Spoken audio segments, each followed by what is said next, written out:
Hello everyone. आज हम इस वीडियो में बात करने वाले हैं केंद्रीय विद्युत अनुसंधान संस्थान जो कि central power research institute autonomous society है under ministry of power government of India. इसमें एक रिक्रूटमेंट के लिए एडवर्टाइजमेंट आया है जिसमें कि सिप्री का जो हेड ऑफिस है बेंगलुरु, साथ में इसकी जो यूनिट्स हैं भोपाल, हैदराबाद, नागपुर, नोएडा, कोलकाता, गुवाहाटी और नासिक में, वहाँ पे कुछ वैकेंसीज़ आई हैं। तो यहाँ पे कैटेगरी वाइज वैकेंसीज़ की हम बात करने वाले हैं। सबसे पहले इंजीनियरिंग जो असिस्टेंट है उसकी 5 वैकेंसी है यूआर के लिए, और ईडब्ल्यूएस के लिए 1 वैकेंसी है। टोटल 6 वैकेंसी है। टेक्निकल ग्रेड 2 के लिए यूआर के लिए 4 वैकेंसी है, एससी ओबीसी के लिए 1, ईडब्ल्यूएस के लिए 1, टोटल 7 वैकेंसी हैं।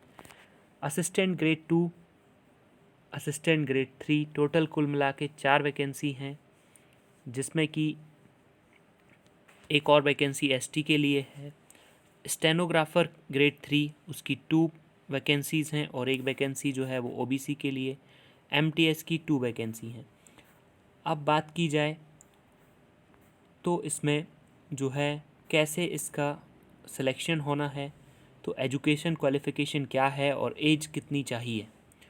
तो बात की जाए असिस्टेंट इंजीनियरिंग जो असिस्टेंट है, इसमें 6 पोस्ट हैं, उसमें 5 इलेक्ट्रिकल की हैं, 1 सिविल की है।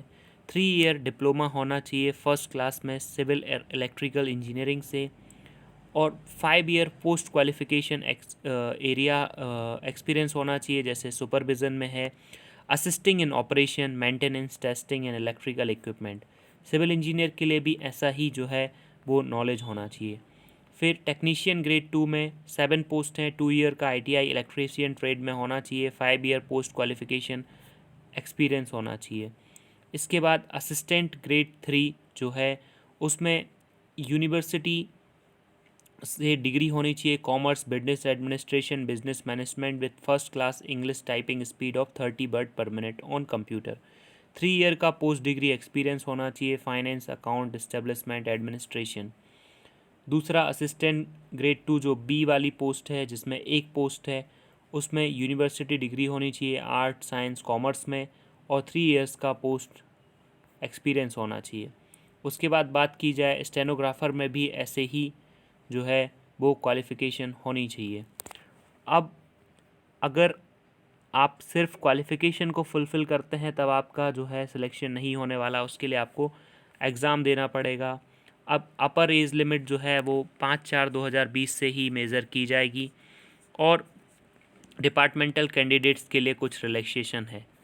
अब यहाँ पे स्केल की बात की जाए तो काफ़ी अच्छा पेमेंट इसमें दिया जाने वाला है। सिलेक्शन प्रोसीजर जो इंजीनियरिंग असिस्टेंट का है वो ओएमआर बेस्ड एक एमसीक्यू टेस्ट होगा, जिसमें 50% जो है वो एकेडमिक मेरिट और 50% जो है एमसीक्यू को दिया जाएगा।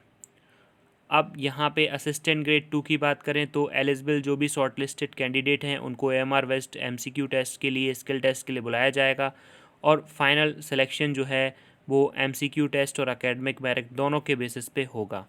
इसी तरह से असिस्टेंट ग्रेड 2 में भी ऐसा ही, स्टेनोग्राफ़र में भी सेम प्रोसीजर फॉलो किया जाएगा, और फिज़िकल टेस्ट भी होगा वॉचमैन जो एमटीएस ग्रेड का पोस्ट है।